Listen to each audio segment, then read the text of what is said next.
So we are, this is our agenda for today. We're going to switch things up a little bit. We have a couple of guest speakers. We have Darren over here with the East Albany Town Center. Thank you. So we're going to have him present first since they're here, and then we'll have Flow Analytics, who is online, going to be presenting some of our growth or enrollment projections. So, but welcome. Did everybody get to their homework assignment of going through all of the assessments? If not, you've got till next time too. So lots of data. We've got plenty of work ahead of us. So I just wanted to go through our schedule real quick, and then we'll hand it over to Darren real quick. So just a reminder, we are not going to meet in January because of the holidays, and we will also have, based on the work that we're doing this evening, we're going to have a lot of test fits and cost estimating done. So by February, that first weekend February, we'll have a lot of different ideas to go through and hopefully help you all prioritize what we come up with a draft plan after February. So just a reminder that that's kind of our schedule. So. And then also a reminder of just the updated dates. If you missed tonight's meeting, reach out to Chris and schedule those follow-up meeting sessions. Yeah, just to add, we're a little bit low tonight, but everybody's already scheduled their makeup. So I Fantastic. We'll bring them all back and get going early February. Very cool. Did you have anything else you wanted to say before we get started? Just my consistent reminder that the order of presentation of information does not reflect a priority of importance. Carol, for example, was able to do it because she is able to pull her data and turn it into a slide very quickly. That was Carol Samuels who had done the bond. This is just information that has been built and is coming to you, but it is all going to have to be milled by this group as we get into the spring, right? And so one point that I would make, and I'll remind you guys again at the end of the meeting, if there is some data that you would want us to share with you beyond this, because I think there's really smart people. Every time I talk with you guys one-on-one, there's great questions. So if you guys have questions, we'll send out an email like in early January and say, what else are you curious about? So that we can prepare that information for you as well. Because I think most of the early information just leads to more questions. Right? And so that would be something that we will do in service to the committee at your request. That's all I got. Okay. Okay, well, let's take a seat. Okay. Thanks, Amy. Thank you, Mr. Superintendent. Not to disagree with the superintendent, but the first presentation tonight is the most important for us. For us. Thank you. I'm Darren Nichols. I'm with East Albany Town Center, LLC. We're a community development company. My partner, Damon Olson, is with me tonight. The hard questions go to Damon. I'll just talk through a few slides and then open it up for questions. So we want to say special thanks to Mayor Johnson for the invitation and for all of you for making time on the agenda to share what we've been working on for the last year or so. This is a pretty big project, so we're going to talk about it, but I want to be clear about a couple of things first. We're going to talk about a concept. It's an idea. We've been exploring some potential for some property, which we'll show you in here in a minute. But everything I'm going to share with you is still very conceptual. We're trying to figure out what's possible. And I think your questions, like Superintendent Gardner just mentioned, the questions you ask actually help us to understand what the community needs better and how to build a better future for Albany, really. So it's very much a collaborative effort. And we describe it, the East Albany Town Center, as an opportunity for community development partnership. So, you know, we do what we do, but we can't do it without community help. Matthew Rutgers and his team at the city have been instrumental in helping think through some of the nuts and bolts that it takes to pull off a project. The mayor, the city council have agreed to come on as partners through a development agreement that I think is on the agenda for next week. It helps us cut some of the costs and actually, frankly, get to a better end result. So I've already told you who we are. We're going to tell you a little bit about what we're thinking. I'm going to tell you why that matters. I'll wake you up for that slide. And then talk a little bit about just the concept of community development the vision, the story, some of the advantages and challenges that we're facing in Albany to pull off kind of what the future can look like. And then a little bit on the timeline before we get to your questions. All right, so you've met the two of us, Damon and I, are East Albany Town Center LLC. We work with a team that includes the City of Albany. It includes Girding Builders, Forward Architecture, Devco Engineering, and then a long list of kind of strategic partners and skilled partners that are part of a much bigger team tackling this project. So what is it? East Albany Town Center is an infill site. It's city-supported and community-driven. A lot of the thinking, a lot of the planning and visioning happened long before we arrived at the property. But the idea is that it's a multi-phase, mixed-use, design-build, community infill project. Blah, blah, blah. It's a lot of work is really what it comes down to. The key here is that it's housing, lots of different housing types and different price points in a town center kind of a concept that's supported by retail, all the services you need to support your family, do your grocery shopping, get to the doctor, get to the dentist, get to child care. The idea is to have that all within a walkable town center neighborhood format. Is this what they were calling carbon-free area last year? Well, you can, you're welcome to call it whatever you No, I'm just want to asking, call that's it. what, No, I mean, for us, it's just an efficient neighborhood. It's a place that anybody would want to live and could actually afford to live there. That's a big part of it. It will be by nature less carbon because you can walk to the things that you'd otherwise have to drive to, but a lot of folks still have a car and drive. You know, Fred Meyer's gonna be on the other side of the freeway, for instance, so. It still has to, though, it still has to follow those brand new rules. I know what you're talking about. So it has to follow all the brand new rules. Thank you, Janet. We'll have to follow all the rules, Yeah. new and old, it turns out. So by the numbers, this is 36 acres, give or take. It's currently planned for a mix of zoning, village center, general commercial, and residential and employment. You'll see that in the map in a second. In rough numbers, we're talking about 1,000 new homes. It's actually a little over 1,000 new homes because there's some neighbors that are building a couple hundred more, but on the project that we're focused on, about 1,000 homes. 60 of those will be for veterans, roughly 200 will be for seniors, roughly 200 will be townhomes, 200 apartments, and then about 300 condos. There may be some single family, we're kind of feeling this out a little bit, but in rough numbers, that's what we're talking about. So obviously some of those, the veterans likely will not have children, not necessarily, but less likely. The seniors apartments won't have children. These here, I think, is kind of anybody's guess.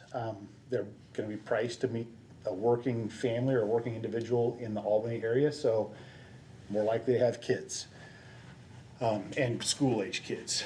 Paired with roughly 50,000 square feet of retail offices and clinics, about 14,000 square feet is designed to be a community center, kind of a full-service community center. Another 16,000 square feet would be a brand-new state-of-the-art Veterans of Foreign Wars post to replace the current post. The VFW is pretty excited, and you'll see why here in a minute. It's a really state-of-the-art. We're also talking about how could we incorporate an early learning and childcare center, along with lots of outdoor space and bicycle and pedestrian connections that help lead to, you know, the avoidance of, you shouldn't have to need to use your car, but if you want to use your car, you're welcome to. All right, so you all know where I-5 and Highway 20 are here. This is Walmart, this is the Home Depot. The 36 acres that we're talking about is right here. It's been farmed as grass seed for a long time. The main ways in will either be on Spicer Drive or down Timber Street. Here's the planning view. This is a lot of work that Matthew Rutgers and the Planning Commission, the City Council have done to help identify new road connections through this neighborhood. The idea here is to create a neighborhood where the traffic of all types, cars, bikes, pedestrians can easily, safely, efficiently get to and through here. We're working on some designs right now that will help make sure that's the case.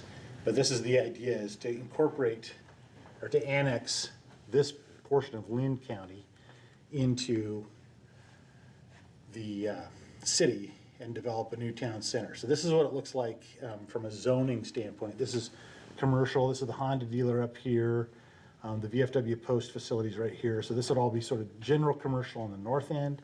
This is the village center portion, and then this is a mix of residential and employment. Stutzman Services is down here, just to kind of orient us from plan view. So in the blue outline there, that's the property that we're talking about. All told, it's just under 37 acres. And this is what we're thinking that might look like. So, you know, transitioning from fescue fields to moderate density town center with all the features and amenities that you need takes a lot of work. It takes a lot of investment, but this is what we're talking about. Right here is the Timber Street extension, this little curve here with a couple of roundabouts. These would be higher density condos with commercial and offices down on the lower floors and then residences up above, so it will feel like an urban kind of center. Here's the new Veterans of Foreign Wars post building. Gives you a sense for what that is gonna look like. It'd be veterans housing over the top of a post facility. This is the community center here. Down along Spicer Drive, be quite a few townhomes with some apartments and or possibly some kind of small format starter homes down in here. And then this is a seniors campus. So all told, I think right there, we're at 921 units, give or take, but it's pretty close to 1,000 new homes.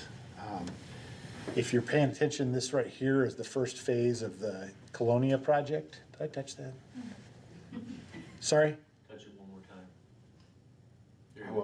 I want one of those at home. I'm not used to this high tech. But anyway, this is the Colonia del Valle, Prospero Valle here, the farm worker housing project. So we talked this morning with their team about ways to incorporate those in a single neighborhood in kind of a partnership concept. As part of their project, they have to have a daycare facility in their project. Yeah, and so thank you, Mr. Mayor. We talked about, is there a way that we could put the daycare in the East Albany Town Center, enabling them to develop some more housing, but connect it in a true neighborhood fashion or vice versa? Yeah, so this is what it would look like roughly. You know, architects are amazing. This gives you a sense for what it would look and feel like. Here's that new veterans facility they talked about. This would be the veterans post. This would be the community center. There'd be a shared courtyard between for events, outdoor events. It's important for the veterans to have a space for families to come. They like to do some concerts and that, but you know, very different. If you've been to the post, this is a little different vision from the current post. Just by way of kind of orienting ourselves, the current post is over here on the other side of Maple Leaf. Oh wow! And this is the Walmart here. So the challenge is, let's talk about the advantages first. First of all, this implements several years of community visioning work, and I think Albany's staff team and the local community has done a lot of work to lay out the art of the possible. We've just been taking that from plan concept and trying to put it into an actual development proposal. But what that means is the city is a key partner here. They've done a lot of the hard work up front, and so to work with Matthew and with Chris Bailey, now Stacy Belcastro, and the team there is super helpful because they've spent a lot of time thinking this through. The scale of a project like this gives us a lot more opportunities for collaborative design. You can just do a lot more when you've got more to work with. If it was a piece by piece, we'd never get to this number of units, and we wouldn't really get to a town center. You couldn't do it in an incremental piecemeal fashion. It also would not be nearly as walkable or as kind of all age friendly. It would end up being kind of more geared towards a single part of the community, whereas we're able to incorporate all ages and walks of life. The challenges are public infrastructure. Obviously it takes a lot in terms of roads, water, sewer, schools to support a project like this. And then infill development, sort of by nature requires us to think about the surrounding neighborhood while also building for the future. And that is not as easy as if you're just out on the fringe, kind of, you know, doing your own thing on a greenfield site. This requires us to think about how to connect the roads and how to build a neighborhood that works for everybody, existing residents and new neighbors. And of course, the timing and the cost, pulling that all together, and coordinating a project is a challenge. All right, so the timeline, just in very rough terms. We're working right now on concept design and feasibility. By February, the annexation and city zoning proposal will be in front of the city council. By April, we'll have a survey and replat of all the properties out there, including the alignment of the new roads to vacate some of the existing Timber Street, kind of historic right-of-way, and then rededicate new streets and public spaces. And potentially could begin site construction as soon as April, so getting some utilities in the ground this next summer building season. Lest that sort of, you know, worry you too much, that's just the first start. And then eventually we get to building houses. We expect that we'll build between 100 and 200 units a year between 2026 and 2030. So, you know, they're gonna come on over time, but once they get underway, they will come on in the next, say, 4 to 5 years. Please. In what order do you propose the different types of housing? Great question. Great question. I'm just going to go back really fast here. So we talked about, what I didn't mention is part of that fescue field is wetlands. And we're working on the wetlands permits now. That'll happen over the next year or so. Where we would likely start is down here in this corner. This is dry, a little bit higher, so we don't have to deal with the wetlands. We think we can get started on the townhomes, and then whatever happens here, whether it's apartments, townhomes, or possibly a daycare, we would get started in this corner and then work our way this way. So the townhomes would be the first, with possibly some apartments and possibly this seniors campus. At the same time, we would be working on the VFW and the community center along this Maple Street extension, and then working our way to these higher density condos. These buildings, every one of them's, you know, its own headache. That's gonna take a lot of work.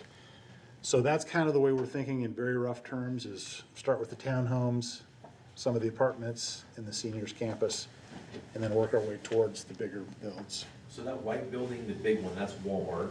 Yes. The Walmart parking lot is up there, right across the street, that's Coastal. That's right. Got it. Yeah. Goldfish Farm Yeah, Road, this is- that's right. This is Goldfish Farm Road, Got that's it. right. Yeah, Just trying to make sure I have my orientation. yeah, thanks.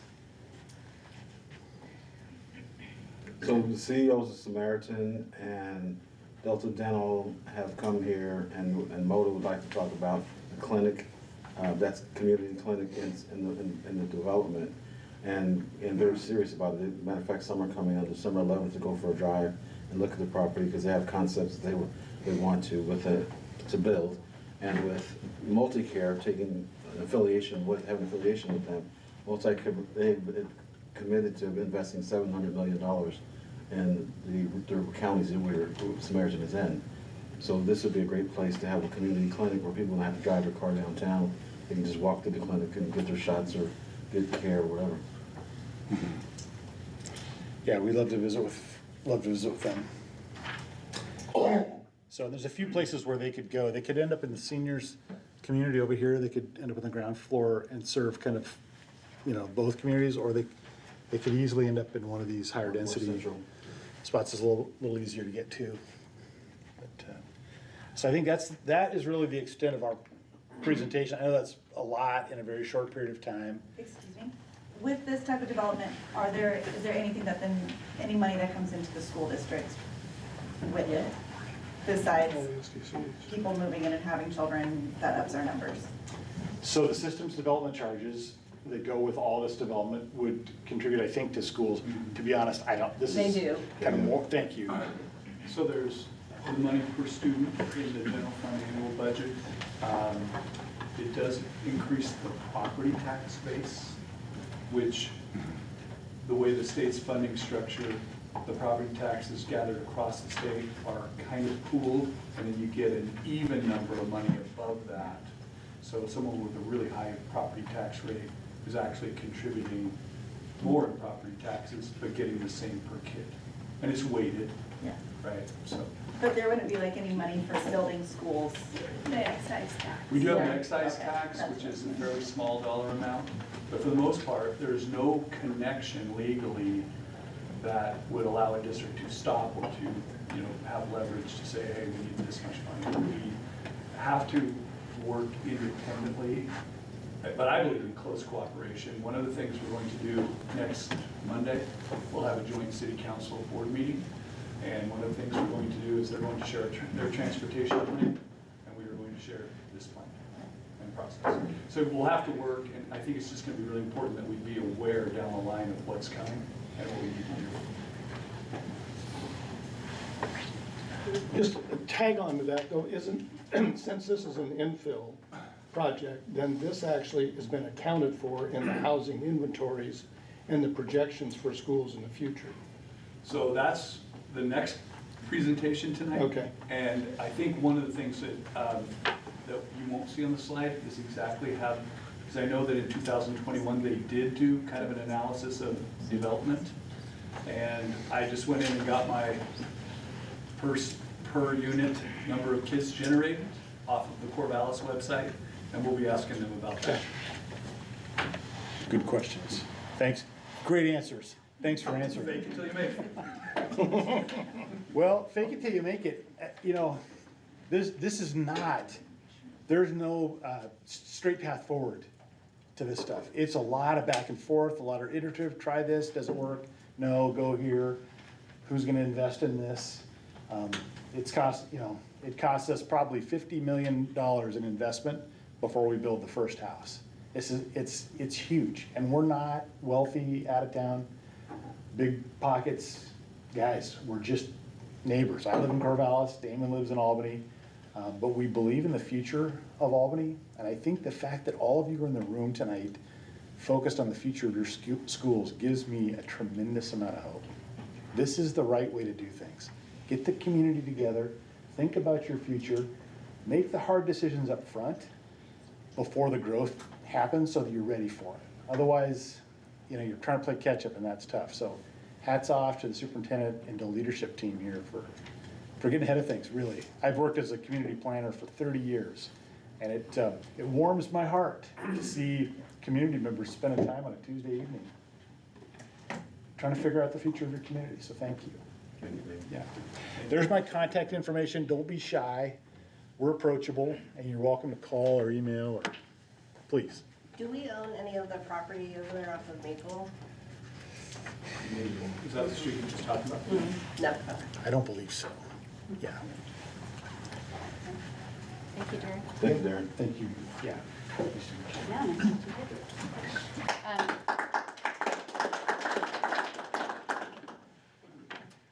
One of our next presenter, Flow Analytics, they do enrollment projections. So they looked at the past enrollment for the last 10 years or so, and then are looking towards the next 10 years and to show growth or the potential for growth. And then after that, we will talk through about what the current capacity is for the schools to see can the schools handle the growth of a project like this as well. So kind of tie those three topics together. And then we'll go back to our original agenda to talk a little bit about the homework that we did based on the information that you asked to see for tonight's event as well. So are we all ready for? Almost.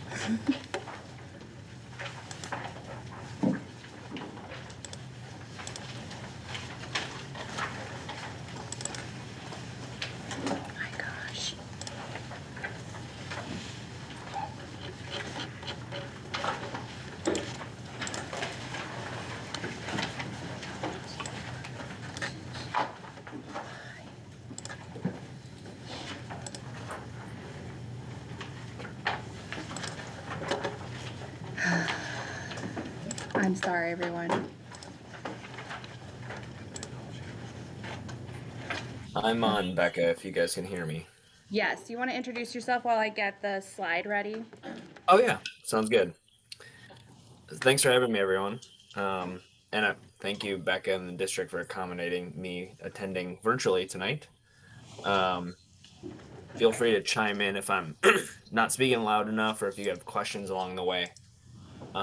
So, yeah, my name's Alex Brosh. I'm a population geographer and data analyst with Flow Analytics.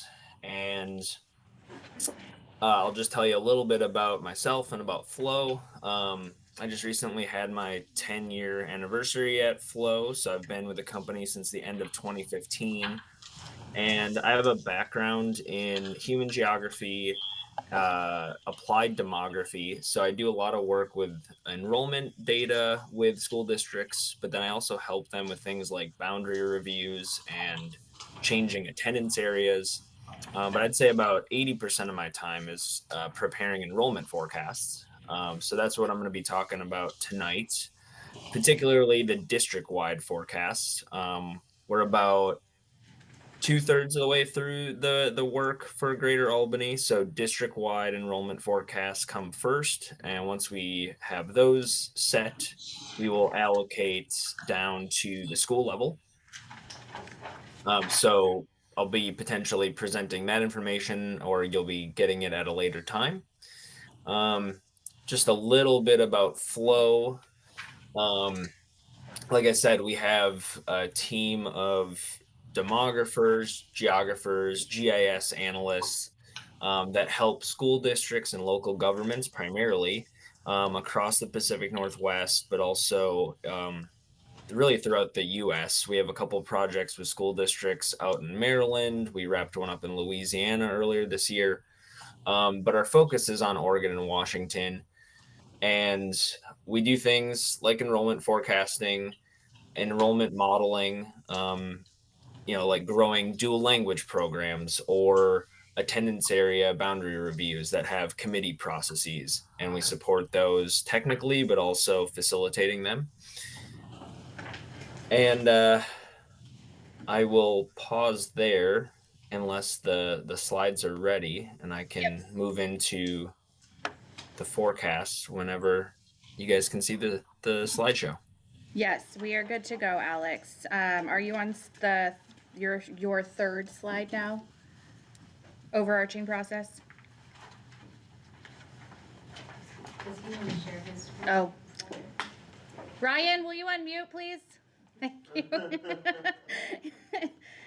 Which slide are you on, Alex? I'm sorry, we were muted. Oh, no worries.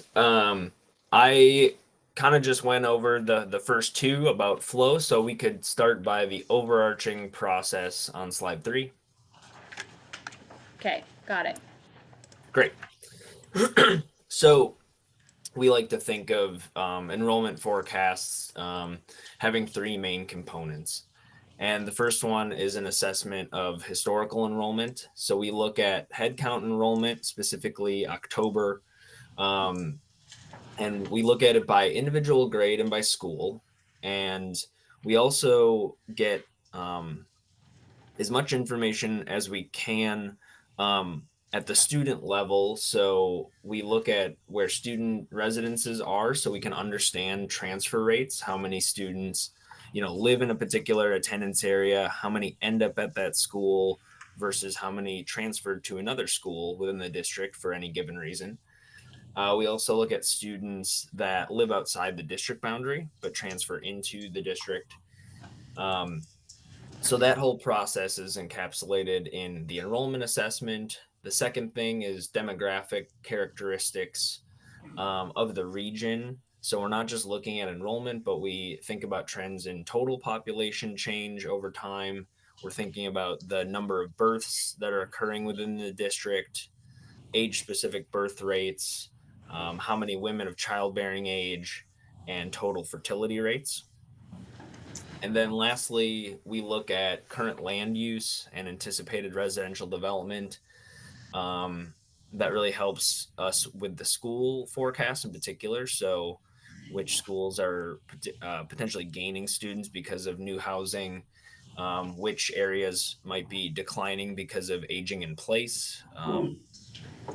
And we also look at how many students are generated by the typical single family and multifamily housing, so we can understand, if we know from area planners how many prospective units are going to be built in the next 10 years, how many students can we expect from those new housing units. So on the next slide, I start with some population trends for the county, city, and district. So what we have here is information from the 2000, 2010, and 2020 censuses. And we have line items for the counties. As you guys know, district, is divided between Lynn and Benton County. We have the population for the school district itself, and then the component pieces, cities of Albany, Millersburg, Tangent, and then of course the unincorporated area within the district. We also have 2024 estimates from the Portland State Population Research Center for some of those geographies, the counties and cities. They don't do that for school districts, unfortunately, so we don't have that. It's about, I think, 2 weeks out. They will publish the 2025 estimates, so we could update this table at that time. But the columns on the right show annual average growth in those decades, so we can see how things have been changing for the district and the component pieces. There's more growth in 2000 to 2010 within the district at 1.8%, compared to 2010 to 2020, 1.3%. If you look at the next line item below that for City of Albany, you can see how the district, kind of not surprisingly, is tracking pretty closely with the changes to the City of Albany. So when we look at 2020 to 2024, there's been less population growth based on that estimate in this half decade than there was between 2010 and 2020. So more importantly for the school district, if we go to the next slide, we'll break down the total population into age groups. So we have the same total population that we saw on the other page for the school district. It's at 69,390 for 2020, and then we see how it's broken down by age group, and particularly want to look at how it's actually gone down for under age 5 between 2010 and 2020. So you guys have been, probably been seeing evidence of population growth for the last couple of decades, new housing, things like that. But under the surface, especially in the last 10 years, we're actually seeing fewer of individuals under the age of 18. So that last line item shows the share of underage 18 population compared to the total. You can see how it's gone from 25.9% down to 22% in 2020. On the next slide, this just has more information from the Population Research Center. They also prepare forecasts for cities and urban growth boundaries for cities. And so you see here how they have the 2030 forecast, 2040 forecast for those geographies, and the annual average growth rates. If we recall from the prior slide, City Albany was between 2020 and 2024 had a growth rate of under 1, and that's staying based on the forecast the same moving forward in the next 2 decades. So this is just kind of some reference as we cross-check between enrollment and population to kind of get a sense of where population and enrollment are heading. On the next slide, I have a tabulation of historical enrollment by grade, and the colors represent the largest cohorts for each grade. So kindergarten class of 2019, 716, that was the highest in this period of time.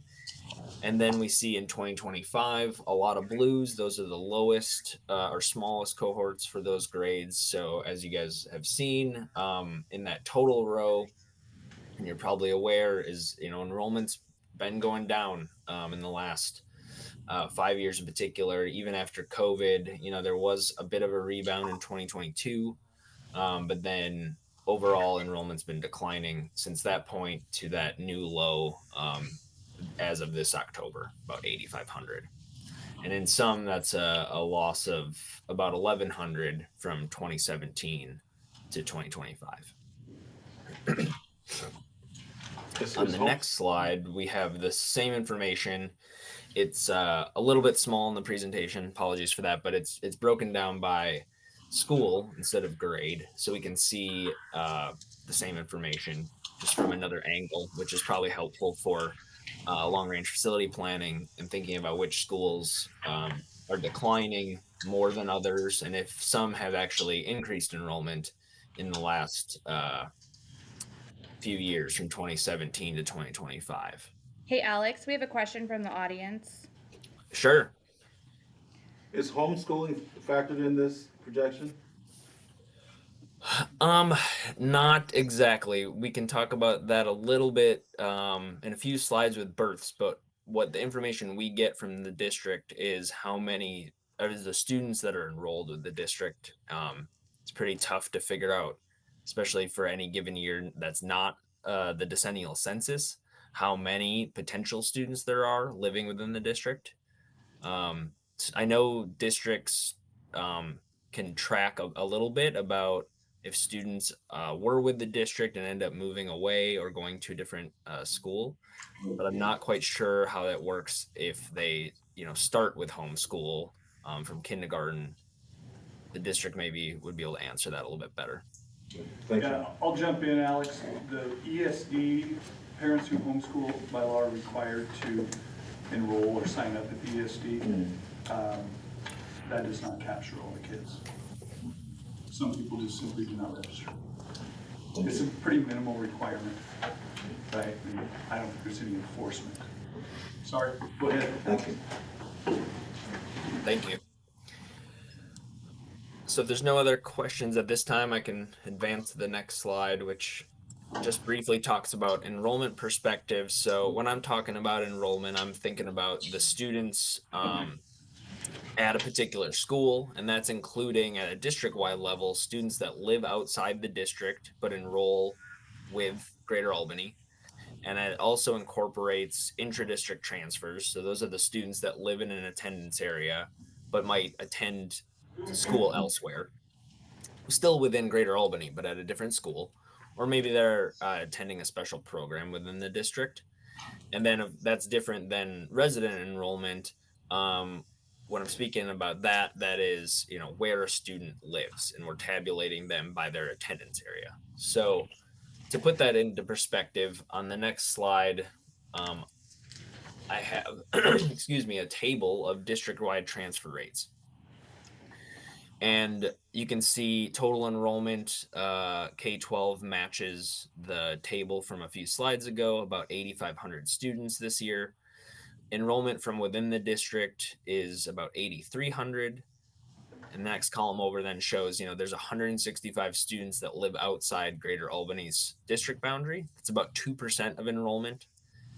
And then the intra-district transfer column, kind of right in the middle, that's showing how many students live in an attendance area but enroll with a different school.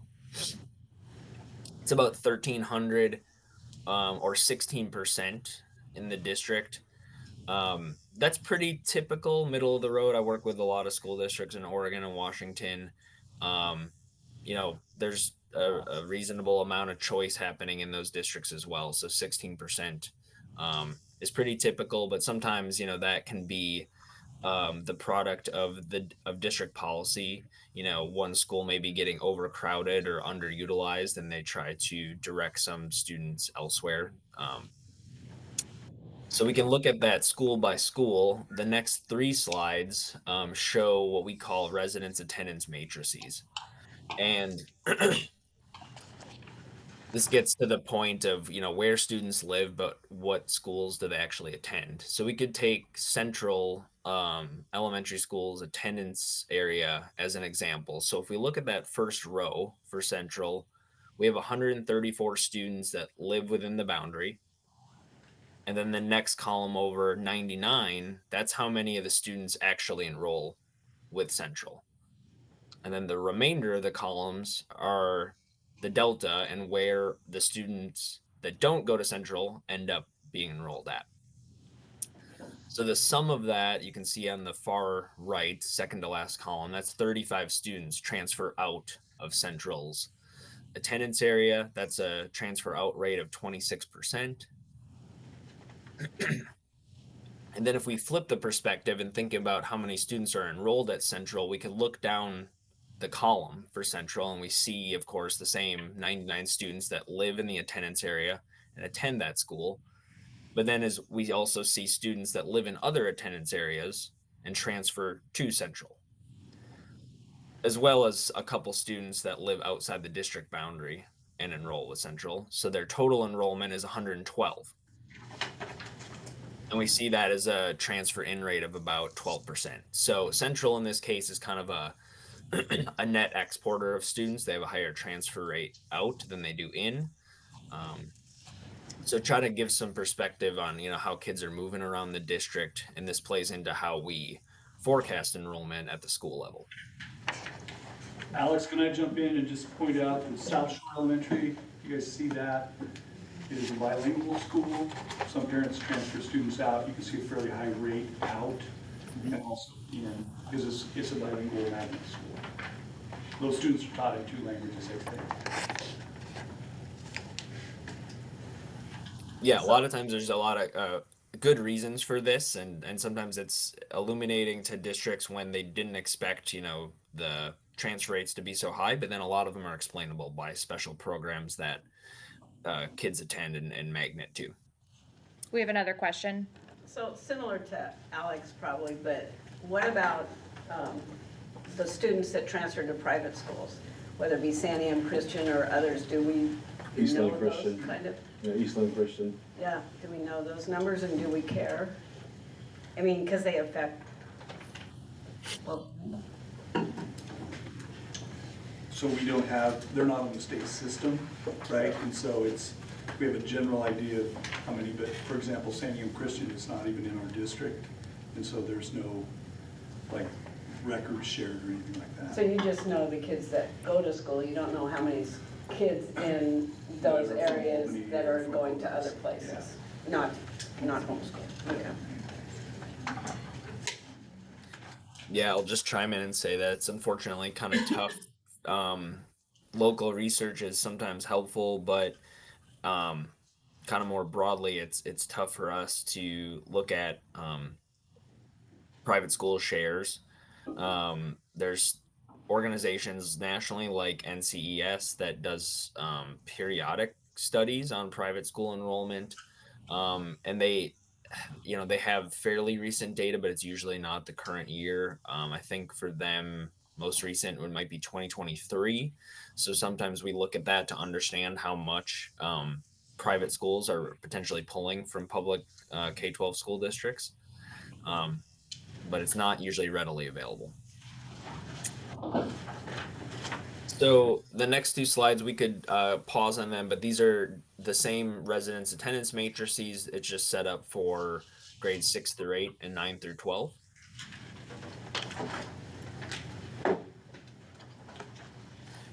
If we skip ahead to this slide with methodology and models, I just wanted to talk about how we get to the forecast. So at this point, we've compiled historical enrollment. We've looked at population change, and then to prepare that 10-year forecast, in particular, that's 2026 to 2035 for you guys, based on this October enrollment. The first thing we do is we're going to forecast births through 2030 because we want to understand how many potential kindergartners there are. So the process up until now is kind of looking at that cohort component method where we're looking at total population change, we're looking at birth rates and net migration from in migration from residential development.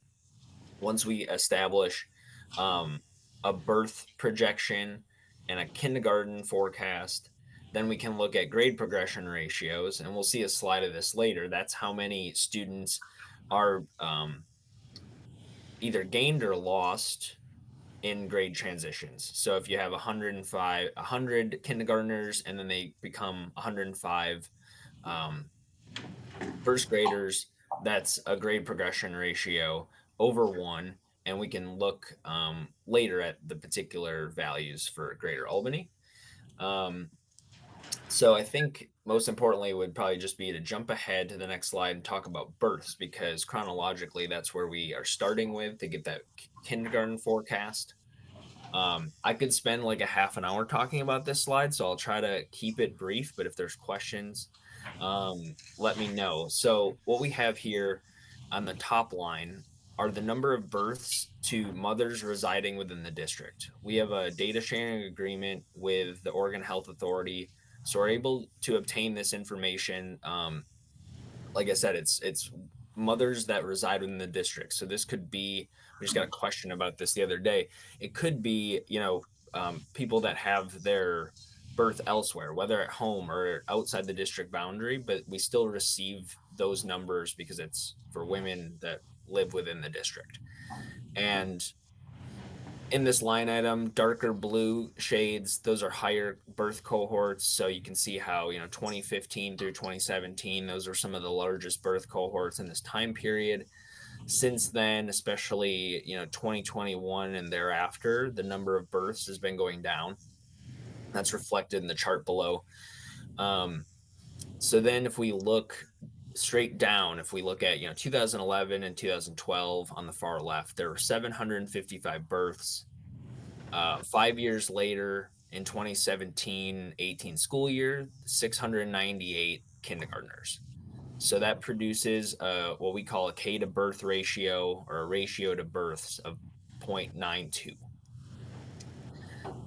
And pre-COVID, for Greater Albany, you can see those numbers are below 1, but they're pretty high. They're usually around 0.9 to 0.95.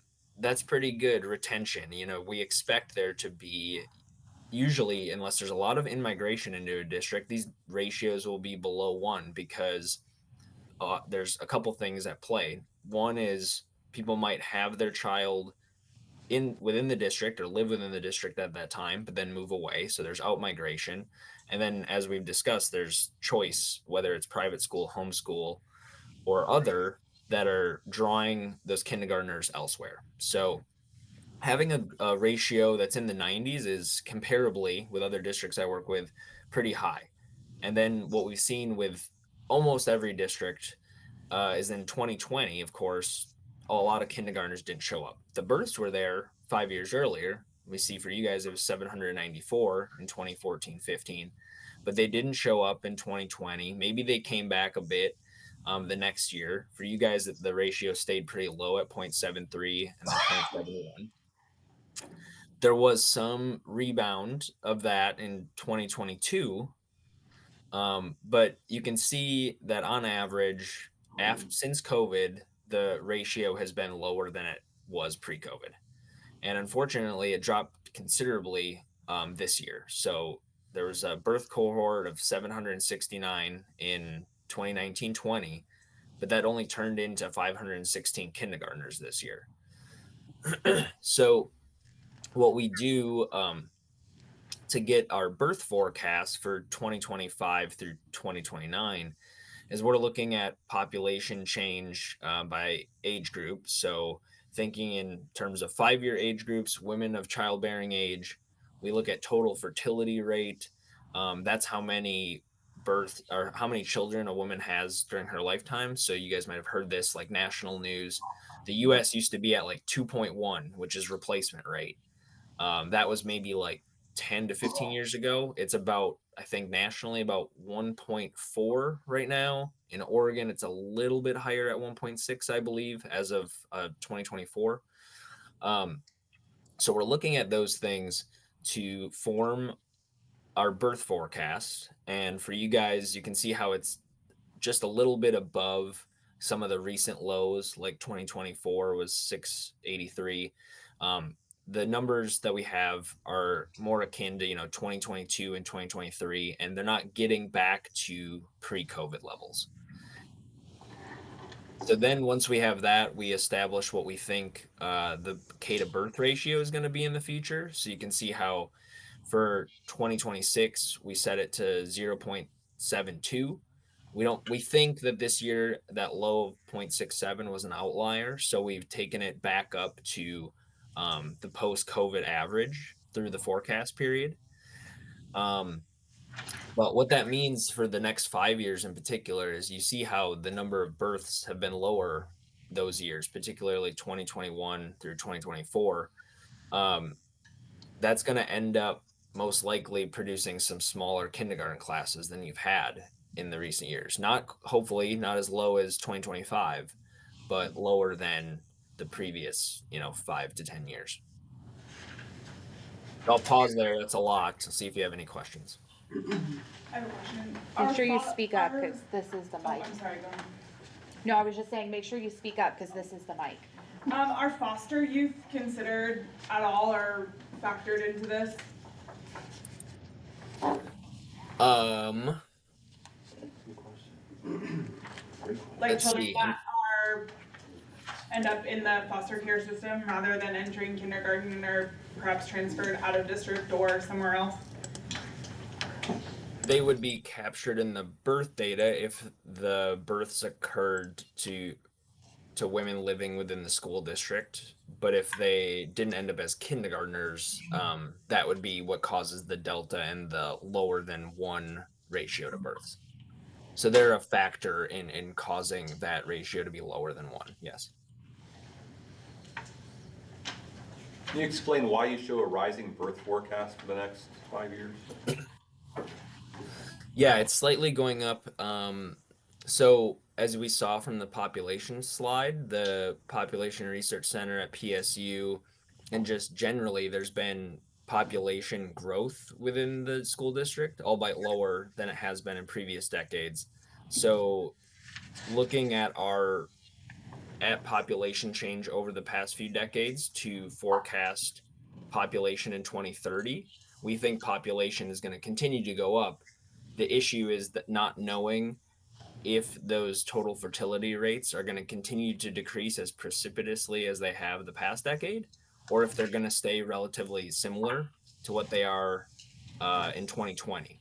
So without making a guess that they're going to continue to go down precipitously and keeping them the same, that means that continued population growth, even though it's not as strong as it has been in previous decades, would presumably produce slightly more births than we've seen in the past few years, but really not many more. You can see that our forecast numbers never get as high as even what we've seen in 22 and 23, except for 727. Yep. The data shows 10 years of down, and now all of a sudden we're pivoting and going back up. So it just doesn't seem to align with what the news is telling us and what this data is showing. Yeah, the overall trend is down, but there are blips in there of some increases. I think sometimes the scale of just this chart might make it show that it's going up more. I mean, the differences are mostly flat, going forward. There was a bigger drop, of course, from 2015 to now. It's our opinion that there's going to be, hopefully, a flattening of this trend of continued downward amount of births, and that's where we come up with this forecast. Okay, thank you. Sean? So what are you basing the ratio from births to capture rate? What is that? Is that just based on we hope that it's going to get back to that, or is there some information behind that where you think it's going to jump back up 10%? Yeah, like I said, the 2025 value of 0.67 is quite a low outlier. So typically we're looking at things like 3 to 5 year averages. We look at just straight averages, weighted average, and try to figure out where we think that number is going, and not including 0.67 and having it increase just a bit in the first year and then gradually to 0.78 in the following years gets us back on track with a post-COVID average.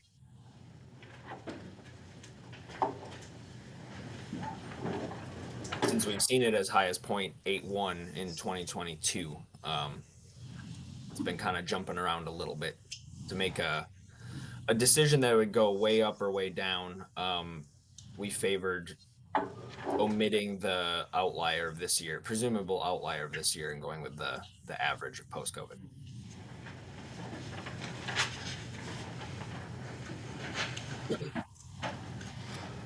There's no more questions on this slide. We can move ahead to grade progression ratios.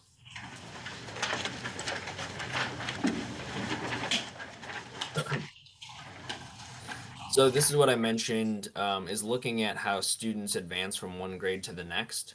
So if you have values that are over 1, it's that you're gaining students, from say kindergarten to first grade. If you have values that are less than 1, then you're losing them as you transfer a cohort advances to the next grade. Some common things we see amongst a lot of districts during this time period, of course, is 2019 to 2020. A big disruption. A lot of students didn't show up, so many of the grade progression ratios are below 1. We see that here with Greater Albany, and then likewise in 2020, 2021, many districts saw a rebound, especially with kindergarten to first grade, where maybe those kindergartners didn't show up in 2020, and then they went right to first grade in the following years. So we see higher values there. In general, regardless of COVID, it's very common to see high values for K to 1, as well as for 8th to 9th grade.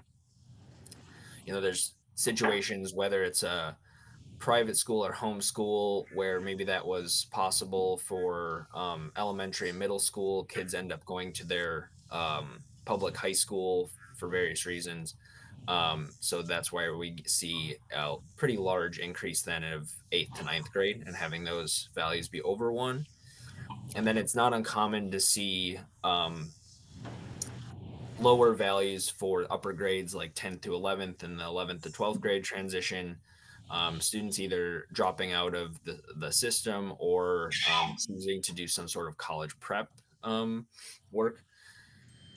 So for Greater Albany, we typically look at a recent 3-year average, especially now that we're far enough away from COVID. When we were doing forecasts in 2021, we were looking at pre-COVID, not knowing how big the impact of COVID would be.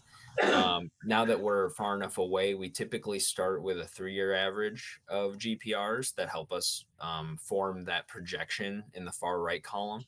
So for you guys, values in 2022 to 23 and 23 to 24, on average, we're just about higher than 1. And then you can see how in 24 to 25, because of that enrollment decline that we saw earlier this year, most of the GPRs are now below 1 for each grade transition. In our forecast, we looked at that and considered that, but the steep decline we've seen this year is not necessarily something we expect to continue at the same rate. So that's why we see some of those forecasted GPRs, for instance, the 4th to 5th grade transition or the 5th to 6th grade transition, they're set just a little bit higher than the 24 to 25 GPRs that we've witnessed, and they're more akin to 22 to 24. And then lastly, on this last slide, we have the forecasts themselves. This is district-wide, broken down by grade. The darker colors are the larger cohorts. Lighter colors are the smaller cohorts. You can see kind of starkly with this year's kindergarten class, how it moves through the system at 516 and just continues to be a small cohort, sometimes gaining students as it goes through from one grade to the next. But like we just saw, there's a decent amount of those GPRs that are either at or just below 1. So they're losing students kind of incrementally as they move through the grades. And then the other important thing to think about is, as that's happening and we have birth forecasts that, yes, are close to what they've been in the last few years, not going down drastically, but not having a grade, a kindergarten to birth ratio that's anywhere near where it was pre-COVID. We're setting the district up for smaller kindergarten classes than it's typically seen, more in the 500, mid 500s here. So as the larger cohorts exit, for instance, 673 12th graders this year, as they leave next year, they're replaced by 559 kindergartners. So right there, we have a potential loss of over 100. Not to mention GPRs that are, at or slightly below 1 for a lot of transitions. That's causing continued loss throughout this 10-year period. One thing that's not included on this slide is I was looking at the annual average loss from 2017 to 2025. It's about 2% per year. And in this forecast, it's about 1.7%. So basically a similar rate of loss that you've seen continuing into the 10-year period.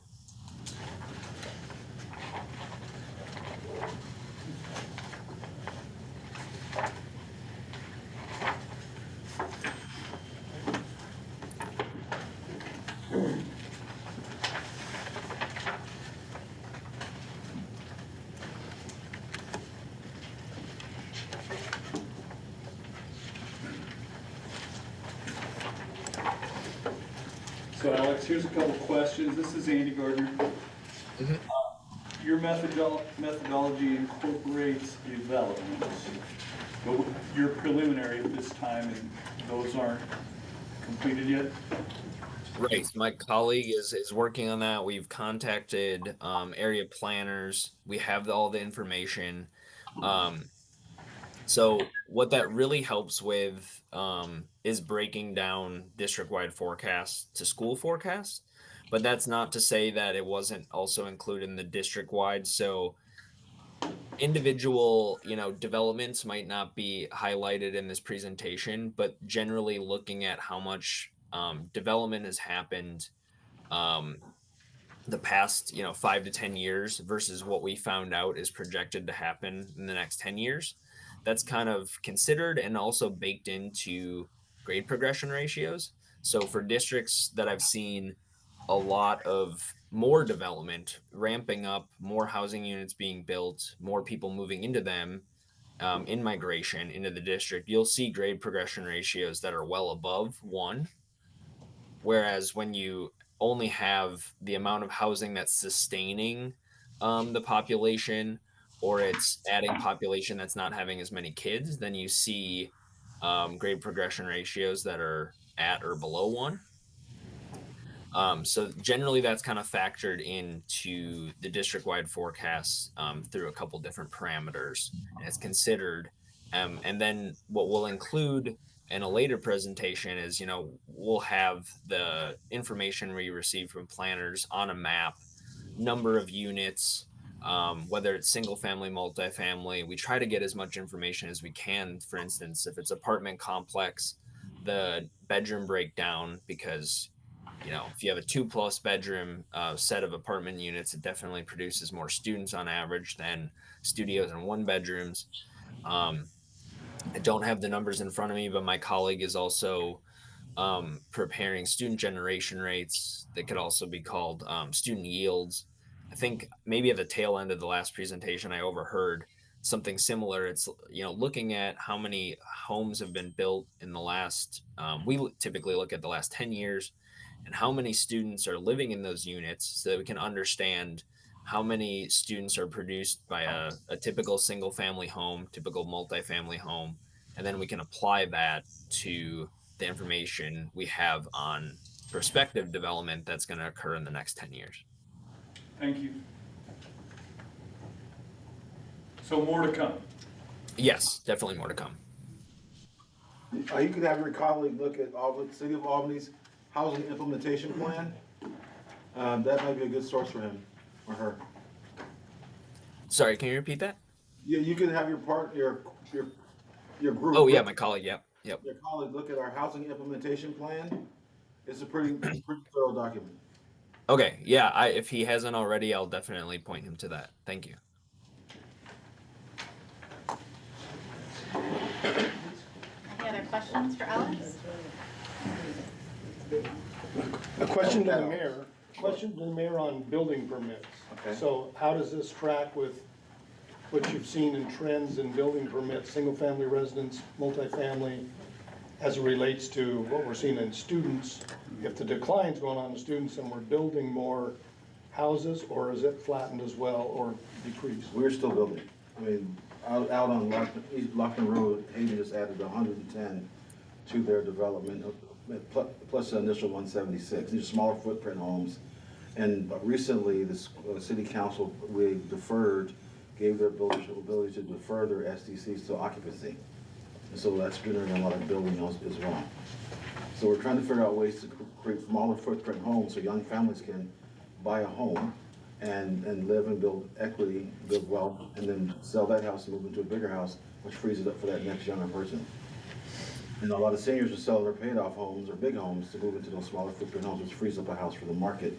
So building permit-wise, if you look at our city's public works project map, it shows all the green, all the red, all the yellow, what's coming down the pipeline. And also there's more homes being built for seniors as well. And I have a lot of my clients in the work that I do, they're taking care of their grandchildren. So I have one client, she's 75 years old, and she's raising 2 of her teenage grandkids. So those, and also some of the younger ones. So housing is growing in Albany. We put those things in place because we needed smaller footprint homes. We tiered the SDCs based on the square footage of the home, so we can make it more easy for you to build small homes. Right. It just looks, it just looks from the numbers as though the population, if we're growing at 1.1 or 1 point, whatever the projection is, the population, it's not young families. It's folks either change in their lifestyle. Correct.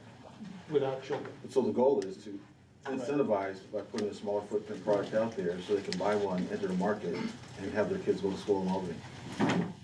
Okay. Just a comment on there, because Oregon Business and Industry, OBI, they did, just recently had a report done for them. I mean, we're not growing, Oregon's not growing. It's got 0.4, 0.6 projected, so Albany's better than that, is what it's showing, but the major population centers are definitely losing people fast. But the two aren't tracking. So population's going this way, students are going this way. Population's going down. So we're out migrating families, or something's happening. So Alex, can you talk again? You were to determine the population growth and what it means for students. You're gonna look at 10 years of development, determine whether or not it met a replacement rate, because you can grow, but you're still not replacing. Is that kind of what you were saying? You're gonna look at the past trends of Because you building? get death rates. Right. That's kind of the effect of aging in place, is like if we're not seeing as much residential development as we have the last 10 years, that is expected in the next 10 years, then we're not really keeping pace with enrollment growth. We're gonna just see either it stay roughly the same or go down, because kind of as was mentioned, I was listening, if there's not homes available for new families, then neighborhoods, their students leave the system, and if those people age in place, there's no backfilling of enrollment there. So it's kind of a paradigm shift for the entire state and really the Pacific Northwest, is that there's, especially Oregon was population growth was sustained by in-migration, and that has slowed. And for many years now, Oregon hasn't been sustaining its population based on more births and fewer deaths, but rather in-migration. So now when that migration is drying up and is slowing, we're seeing the effects of fewer births. I just have pulled up those numbers just to reiterate.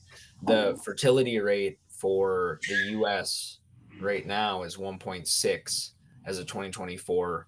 Within the past 10 to 15 years, it was 2.1 and holding pretty steady. You probably heard that in like national news of like the US compared to places like Japan or Italy and how their number of births per women was really going down drastically.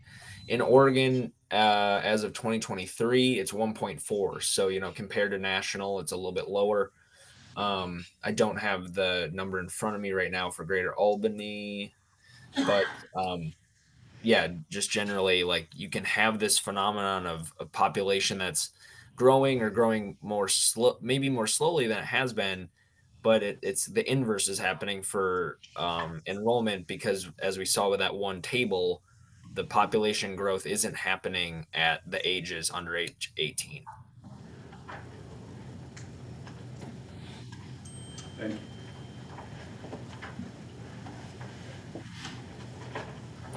All right. One more? Alex, I assume you're doing these studies for more districts than just Albany. You're Correct. showing over the next 10 years that our population is going to go down about 1,250 kids.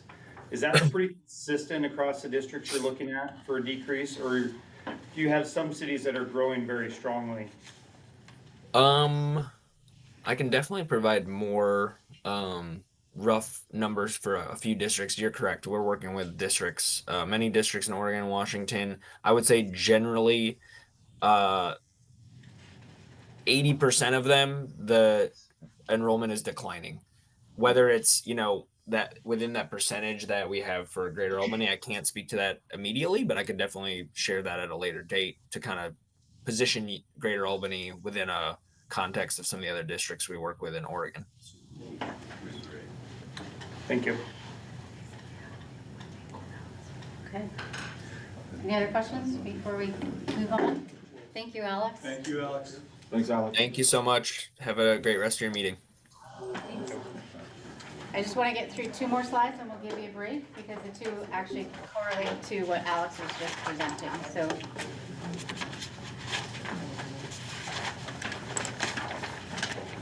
So one of the things we wanted to look at is, our school capacity with the declining enrollment.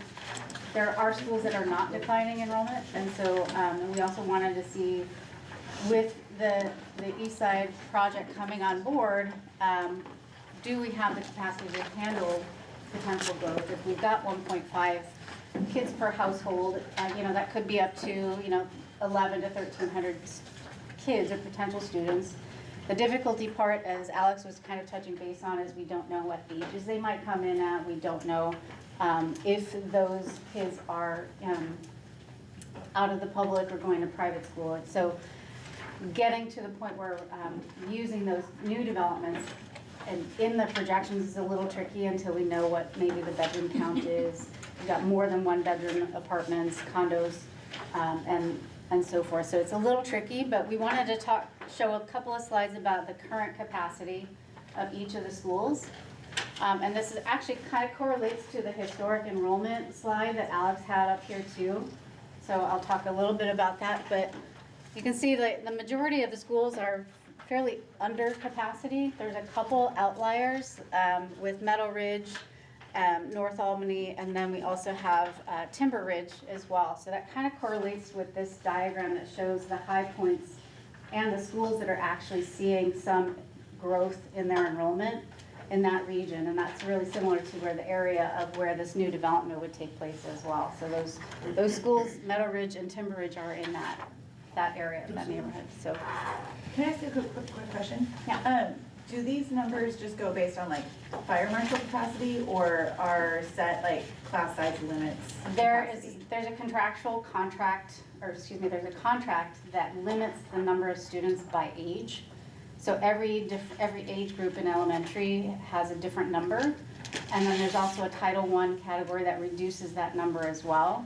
So, so this all takes into account what's your maximum allowable student by contract. But we might, like, because of our district's class size caps, might actually have a lower capacity than it looks like on here. Yes, your numbers are a little higher for like a middle school and a high school, 35 students for high school, 33, I believe, for Title I. So it's a little bit higher, but not abnormally high. But you do have some small class sizes, and you do have, some of the schools actually had vacant classrooms that were being used by other programs. So there is a definite vacancy that's going on. This also takes into account, there's a difference between maximum capacity and functional capacity. Maximum is every single room that is the size of a classroom is occupied by students. Functional capacity is how your schools are actually using them, because there's a lot of special programs that take up space and you need space for those programs. And so those occupancies are a little less than your normal general education classroom. So that takes that occupancy down a little bit. One of the things also to note, we'll go through the middle and high school. The interesting thing is, we saw Timber Ridge, so we want to double check the Timber Ridge middle school numbers versus the Timber Ridge elementary school. I want to double check his numbers against ours. But yeah, Timber Ridge, sorry.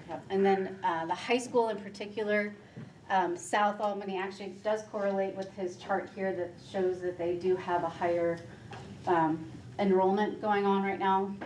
And then West Albany is the one school has classrooms. They have 13 classrooms that don't meet or don't allow them to have the maximum occupancy. They have a 32 occupancy by code. So we actually had to reduce their functional capacity because of that. So a lot of these numbers, actually, I'm kind of happy to see that they correlate to Alex's chart on what schools are seeing the growth, because we see those occupancy numbers going up and up into the 80s and 90s. So I have a question. On the materials you gave us last time, the capacity was listed on there as well. And those numbers don't match up with what's these are a little bit different because we did just get new numbers. Okay, because like Sunrise bumped up from 396 to 600. The capacity, yeah. So there's, when we first issued those, there was a Department of Education number that those were originated from.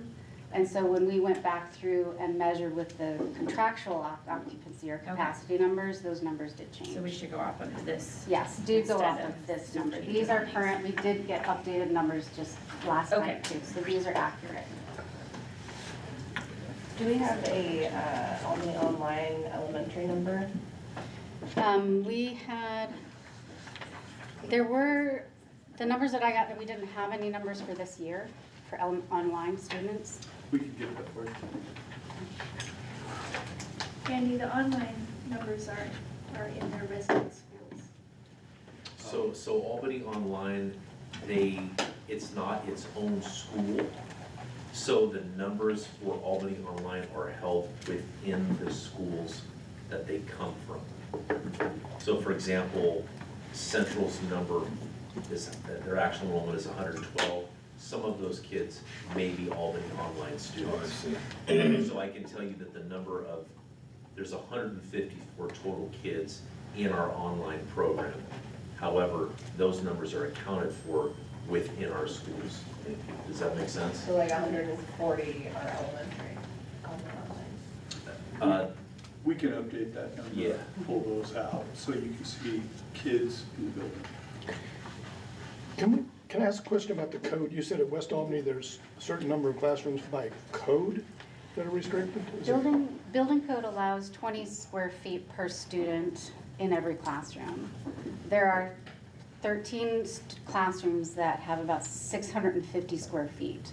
So that doesn't physically allow us by code to have 35 students in there. So we had to reduce that number down to 32. Is that the original building? Yeah. Yeah. Okay. Is the percentage listed capacity versus actual? is it capacity versus, is it functional capacity or maximum capacity that the percentages? We use functional capacity for the percentage. Yes, I'm just confused, like when I look at the middle school, high school numbers, because I feel like I've heard commentary that Calpuga is like bursting at the seams. But when I look at this, it says they're only at 60% capacity. Or like I hear South is bursting at the seams, but they're at 83%. Where's the discrepancy with that? Like maybe Andy can speak more to the commentary we hear versus actual. Human perception. I think one of the things about schools, if there's an empty room, someone fills it with something, right? So there wasn't, people are like, we don't have any room, but yet people move in, all of a sudden there's 2 people serving kids indirectly or whatever. And we could see, and I think Susie had shared with me, Calapooya Middle School at one point, prior to the 2017 bond, was almost 700 kids, right? And it was very full. And I just think it's hard for people to let that go. But Which it might also just be that there's teachers who talk about working on rolling carts, having a permanent classroom, but that could just be more how they're scheduling, not it could actually be crowding. the use of a classroom, whatever. The other thing I thought was, at the time when the SIA first came out, which was the student intervention, or the student investment account, the CAD tax was passed to do that. One of the things this district did was to really push down the number of, it was like 16 or 17 per kindergarten classroom. Then they said the school was full. They didn't have any more classrooms, but it was 16 or 17 per classroom. And so I think there was a kind of a culture that kind of was built around that. I know that as a principal, like in high school, you always heard teachers talk about their class of 33. And you'd go back and you go, okay, what's their first, second, third? 25, 22, 17, there's 133. You heard about the 33, right? And so that's just typical human behavior. In South Albany, they do have a larger quantity of classrooms being used by special programs. Oh, okay. So that is one of the issues that we did look at on that count. Which could also be like, since Sunrise had a special program moved out this year, that's why they could look like they had less capacity, or less students. Any other questions? You about to go on break? Let's go on break. Hold on. That's a lot. I have one quote. This is the quote for tonight. It's Mr. Lincoln, my favorite human being. Right? The dogmas of the quiet past are no longer equal to the stormy present. The times are piled high with difficulty. We must rise with the occasion. As we face something anew, we must think differently and act anew. Right? So I would just ask that everybody, we've learned a lot about different things. It all comes together into something that we may do. Right? That is so important here. And then my second quote is Bruce Lee. Move like water. Those are my favorite ones too. All right, take a break. All right.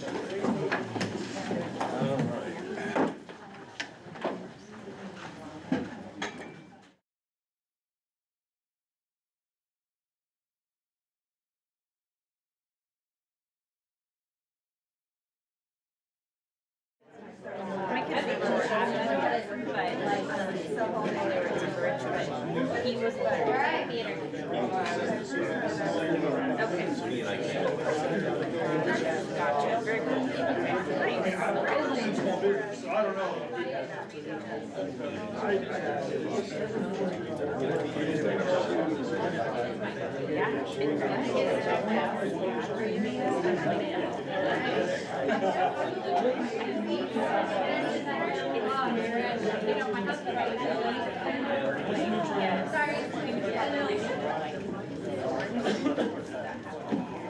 All right. I didn't mean,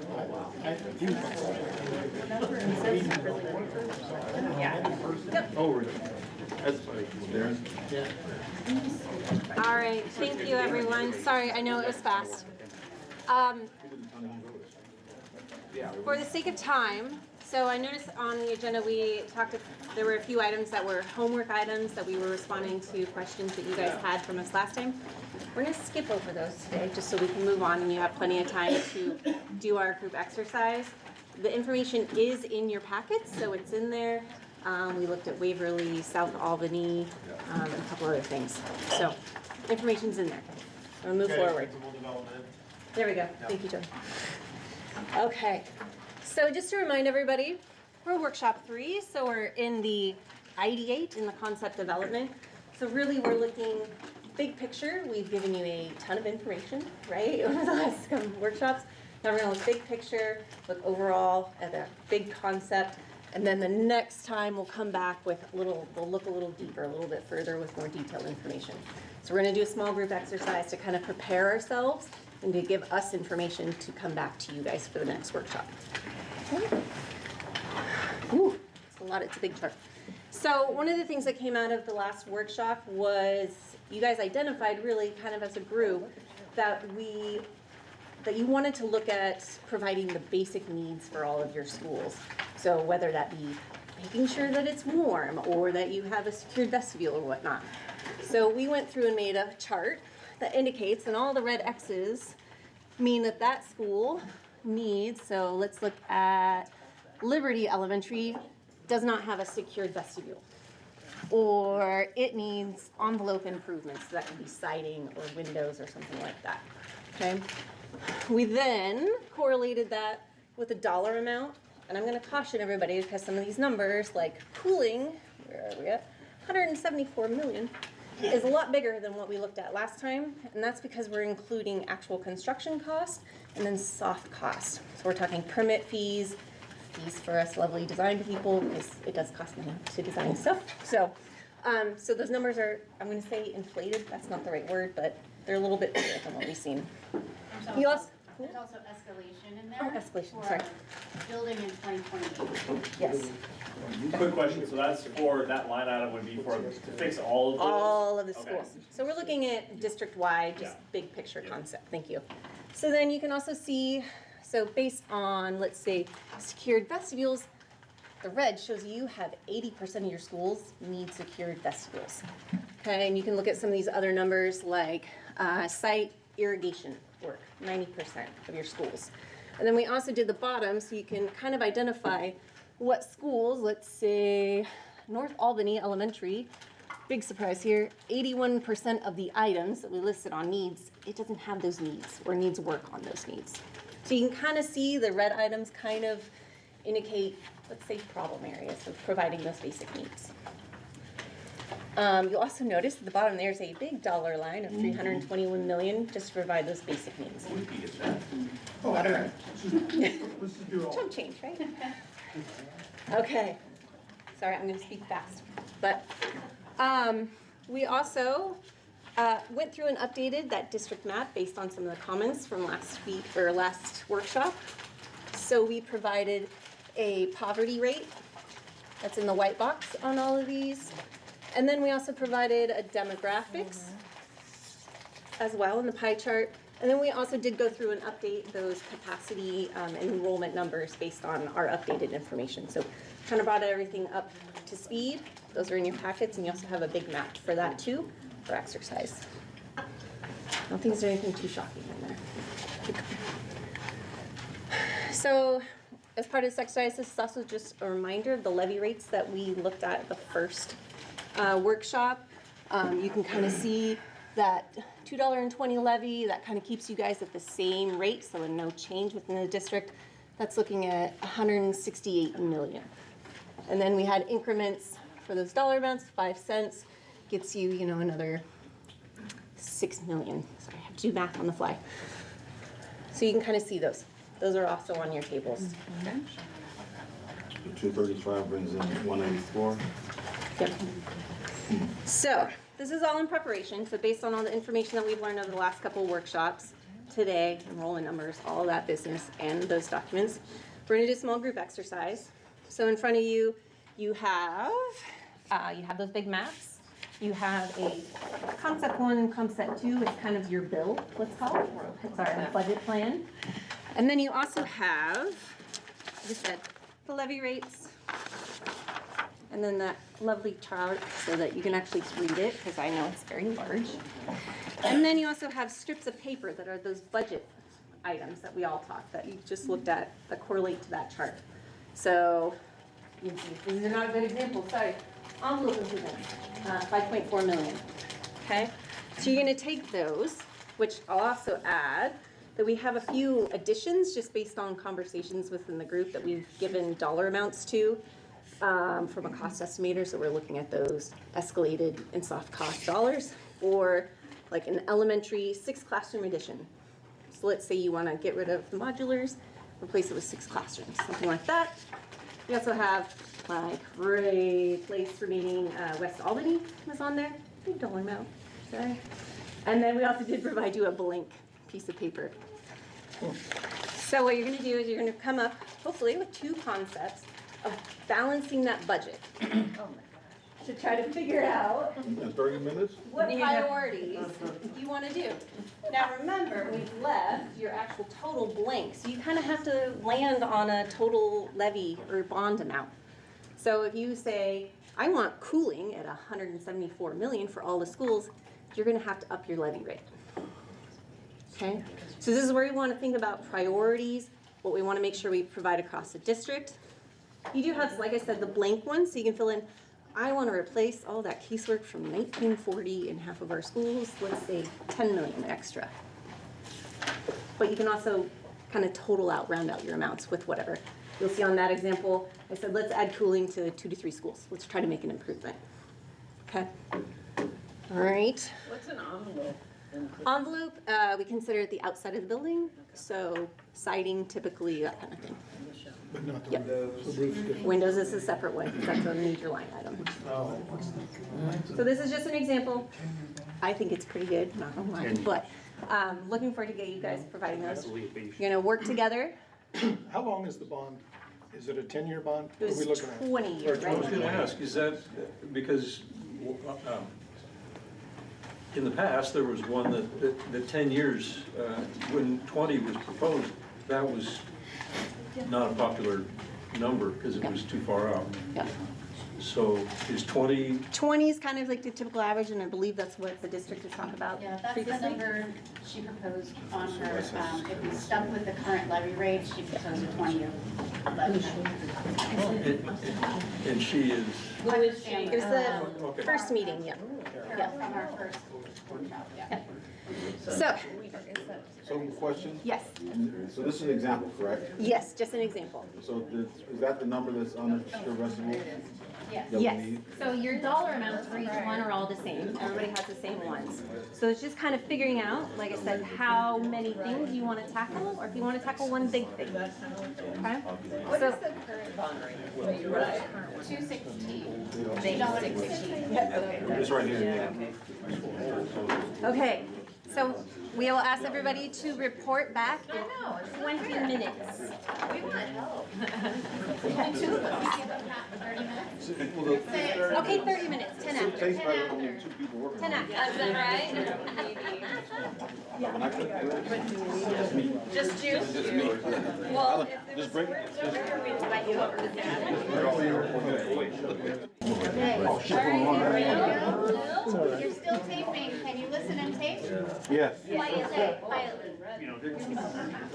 Okay, so we have concept 1, a new elementary school that would be in Millersburg, that would allow Meadow Ridge to become K-5 and Timber Ridge to become 6th to 8th grade. Roof repairs, because our buildings are falling apart, we'll need more bonds.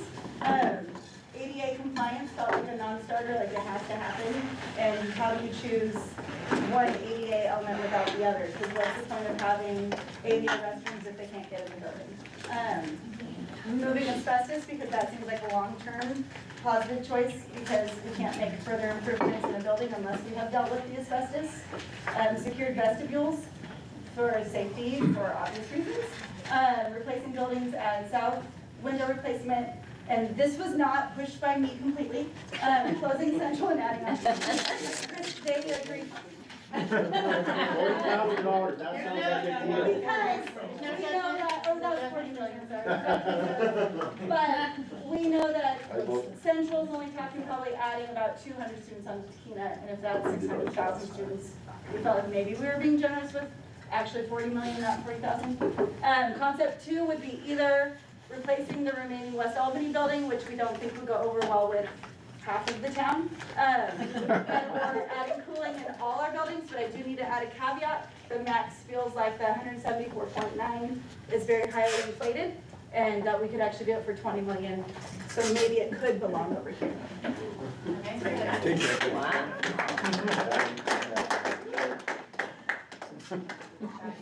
Who's next? This one's up on the board. All right. Good evening. For our concept 1, I'm really focused on what are the requirements, what are must-haves for the district in our opinion.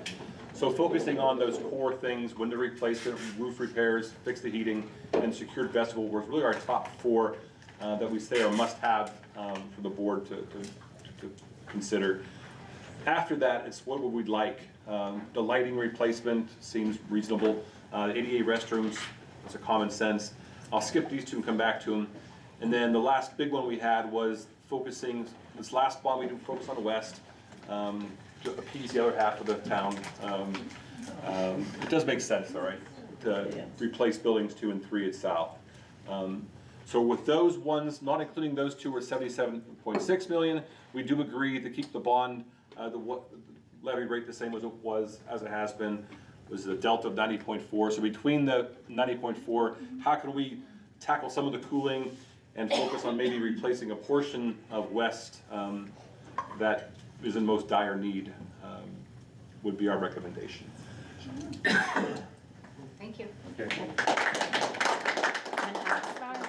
requirements, your priorities. Thank you. Okay, so we know. This one up next, over here.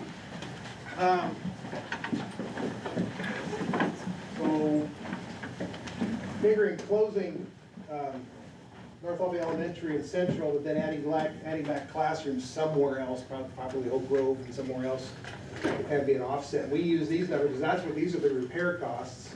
So I don't know if the number is exactly right, but that's what it shows. If we took all the repairs, didn't repair these 2 schools and closed them, we wouldn't be putting that money there. So adding more classrooms back, and that could change a little bit depending on whether it was an expansion of Takina, and then also an expansion of Oak Grove. Oak Grove is pretty close right now. We probably could take most of the North Albany with what we saw from enrollment, but I think there's room for expansion of just classrooms there too.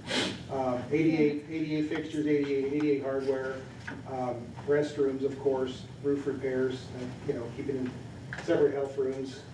We thought those were important. But then we left finishing off West Albany,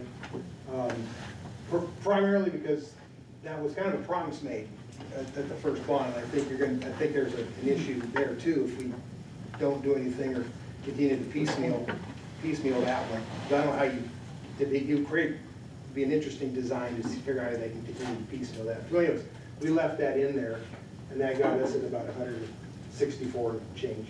So. Thank you.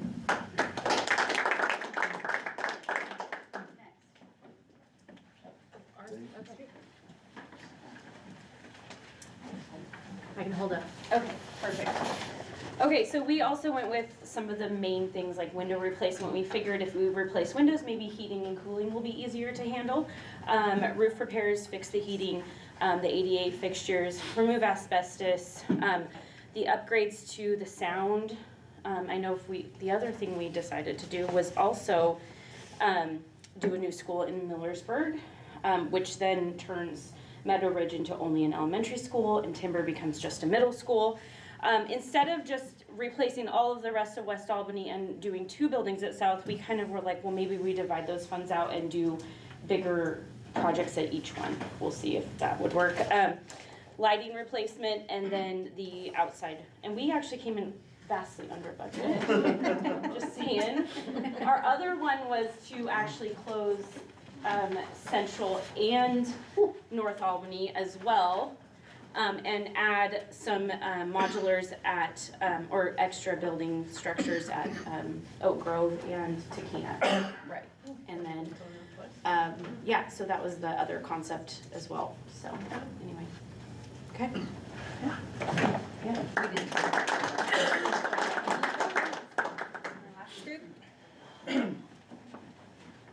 Well, we just took the whole list and pulled it up here. The thing is, we looked at our guiding principles and we went back to the securing the vestibule, making sure that we had safety that was taken into account.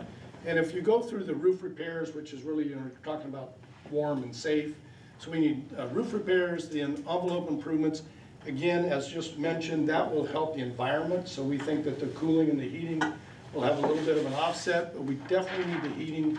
That's got to be, you can't go 6 months and be cold. So got the window replacements, the lighting replacements, asbestos, obviously, anything to do with ADA is a lawsuit, so we need to get the ADA items taken care of. That's the heating. Irrigation. We really believe that the irrigation becomes a community, that becomes something that these fields and these areas become safe and we can use them as part of the community. It's an investment. And there are some ways to do that to get us off the city meter if we can. We went ahead and went for the 6 classroom additions. Not sure how we allocate those in the schools, but we felt that was important. Wrestled with this one. We felt there was some rooms probably that could be used, but at this point we were shooting for a bond rate that was equal to or less than what was the previous. So we kept adding in things. We started with a $35 million HVAC add, but upped that to 50 as we came through. We did leave off West Albany, and I forgot the promise, so there might be some manipulation we'd have to do there. But what else did I have? Anything else? I guess that was pretty much it. We came in at 183.9, so we hit the target for just kind of rolling through and doing it again. There you go. Didn't do a concept too. A lot of discussion. Yeah.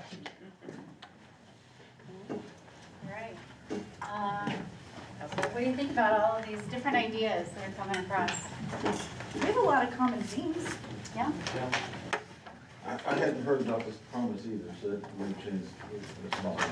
Yeah, they did. Work safe and dry and half and half. Anything else about tonight's information that you gathered that kind of helped make some of the choices that you made? Sorry, what was that? Are you joking? We were. I just had, after hearing all of the information you heard earlier tonight, did that affect any of the choices that you made? That's the first I've heard of the promise. And so if I'd have known that ahead of time, it would have probably been part of our discussion. And the discussion earlier did affect it, because if we're enrollment's going down, then we didn't feel like we wanted to build new schools. We wanted to try to work our way through the issues we have with schools today and make them usable for the next 25 years. Yeah. Or 50. Anything you want us to elaborate on next time? I'm curious what, like, or I don't know if it's possible to get kind of like a cost per student, what each building is to me, like, just have open right now? Like, Our if there's, operation costs? yeah, are any of our buildings like using up a whole lot more funds than others? We are working on that. Okay. Mr. Reese asked me that a month and a half ago, so we are currently building staffing, maintenance costs, all that divided by students. Great, thank you. So we'll bring that to you. Anything else you want to know a little bit more about? So what we're gonna do next time, our team will take all of these different ideas and come up with different schemes for the different sites. And so we'll give those site diagrams over to our cost estimator and say, here's the priorities that we heard from all of the different renovation work and maintenance items. And then if we're adding square footage, what does that look like? How does that fit on the site? It's, we call them test fits, thank you. And so it's not a design, you're not really stuck to it, because when you hire the architects who will do the work, they will design it for you, but at least we have a square foot dollar amount and a site cost that works with that scheme. So, yeah. I just had a general question, not necessarily for y'all, but for the people that changed like the prices of what some of the things were, from like say adding cooling 50 million or like add cooling for 20 million, were your groups talking about only doing 20 million's worth of added cooling, or that's what you guys think the cost of doing all of the schools would be. Yeah, go ahead, Chuck. Our budget was based on what we could get done for 50 million. We Okay. realize that's not enough to take care of the district. Max has a different perspective. So, well, and talking with Lauren, our city director, about, sorry Lauren, but, about like doing like mini splits or something instead of like a whole central. And he talked about disadvantages of doing it that way, but he was saying it's like maybe 30,000 per room. So that's gonna be maybe 10 million. He was saying they have a shorter lifespan of like maybe 10 years or something, but then so we have a $20 million one. So, I mean, And the only thing that we brought up here is the concern with doing that a little bit is our electrical capacity at each school is already kind of maxed out. So if we start adding a 20 amp load to every classroom, we're gonna have to rebuild the whole electrical service for the school as well, which is gonna drive that cost up. It's not as simple as just having solar.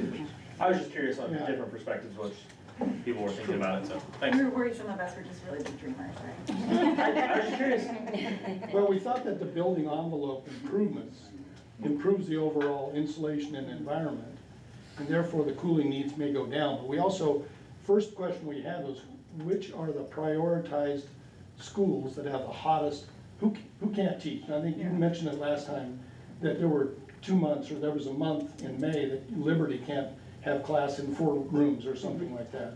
So those, to us, were part of our original 35 million that went to 50 because we had room in our 180 number.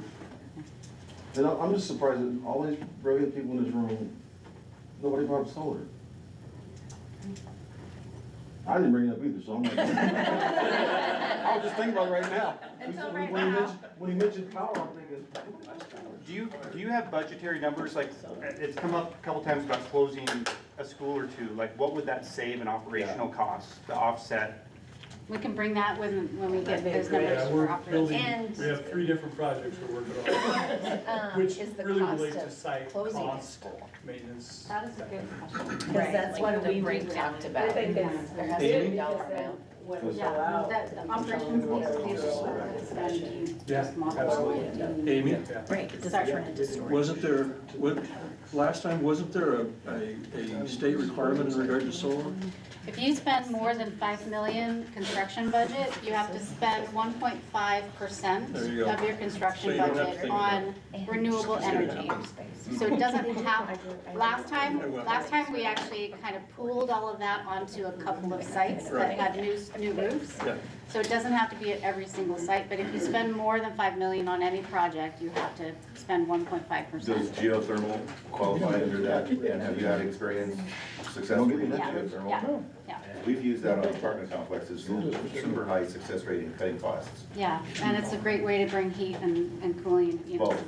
both of them down to a more manageable level. But for discussion, for this group of bond, you know, it's nice to factor in all the savings down the road, but we're only, we can't put that into, that doesn't add back to, that doesn't give us a savings on this bond though.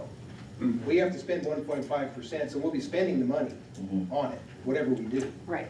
Again, I know the larger operational cost is great, but it's like, to set this number, it's just what we have to spend this money on certain things. Right, and that, So to Pat's point, doesn't that reduce the number we can spend on all our projects?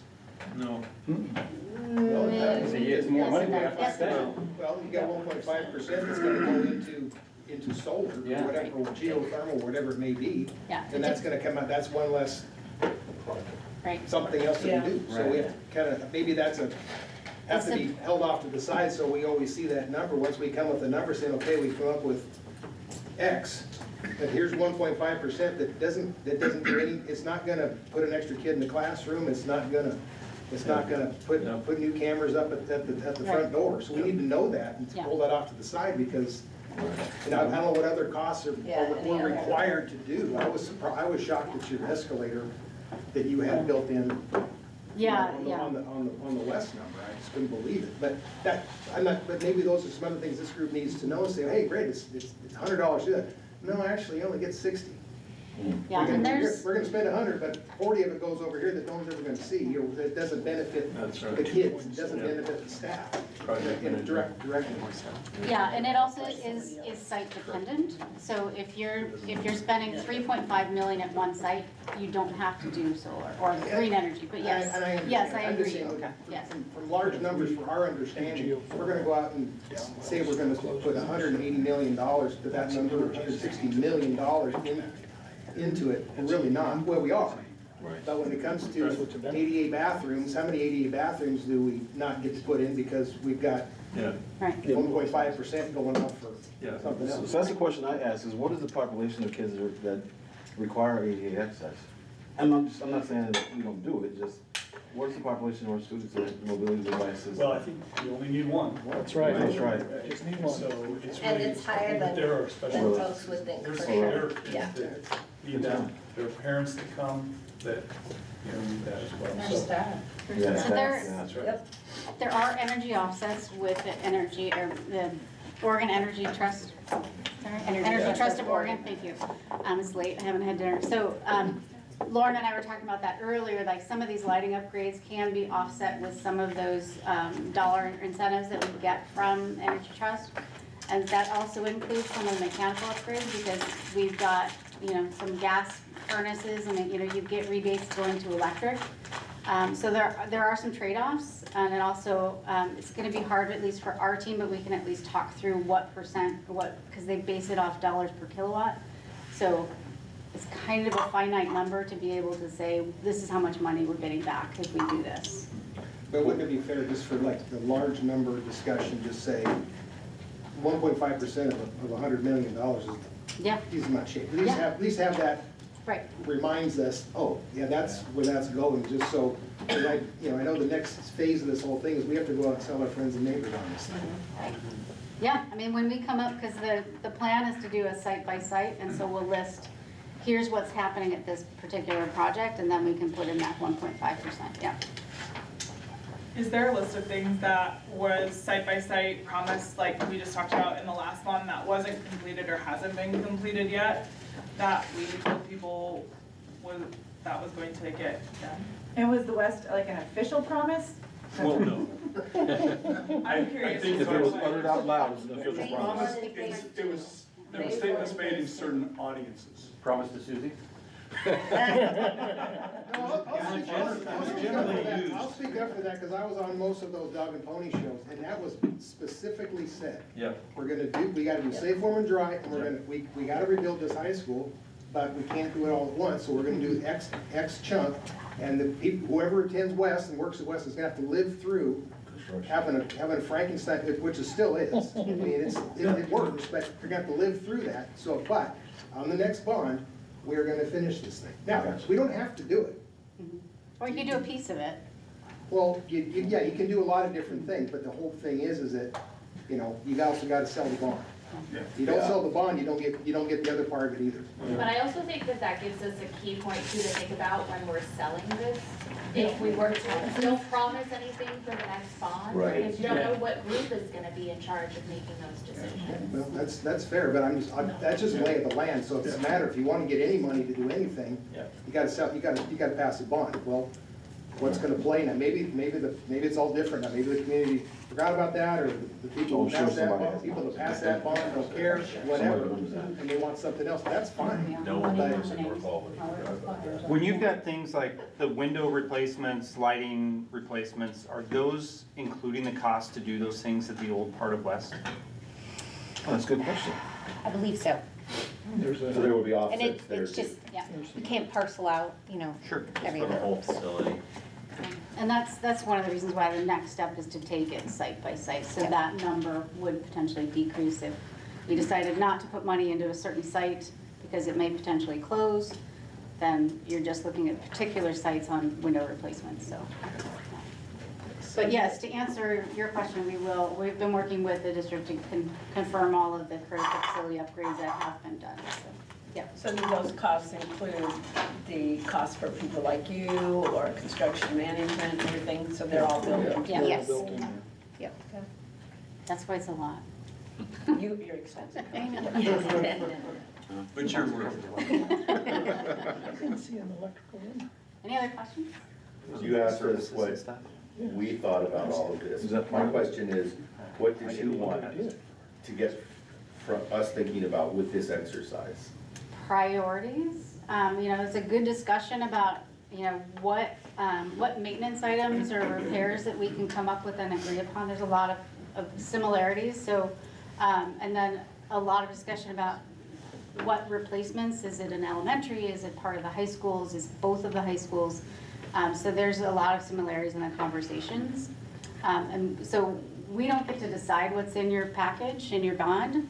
That's all up for you. So our job is to make sure that you have an idea of what it costs to make some of these choices. And then the next step is to get even further into the finer details of what it might cost. And so we just needed to get a list of priorities so that we could create those scenarios and bring those back next time. So we'll kind of get a rank order, Yeah. kind of a budget based off a rank order. Right. Yeah, and so you'll get a little bit more finite by site and say, you know what, let's maybe prioritize a little bit deeper and see. So, yes, no, this was very helpful for us to be able to see where a lot of the mindsets are going with a lot of maintenance items that are on the table, so it's very helpful. Just to clarify, the elementary 6 classroom edition, is that phase 2 for Tahkeena? We thought it was, but. We just threw it out there as a dollar amount. So. Yeah. Well, we want to be able to talk about it for those of us who were really involved in selling our neighbors, and It can be, so that's one of our scenarios, is if you close Central, you need 6 classrooms over at Tahkeena, so Right. now we have a dollar amount. That was for our assumption. Yeah. Yeah. But we think it should be less money than that. So, I have talked with South Albany graduate Morgan Allen, who works on the matching bonds from ODE. And we are, by formula, should we get a bond and qualify, we would be $8 million, which would come in addition to this. I've asked, he lives in Portland, so maybe he can hitch a ride with you guys. But I've asked him to come down and just talk about that, but he thinks that the chances would be pretty good that Albany would be in line.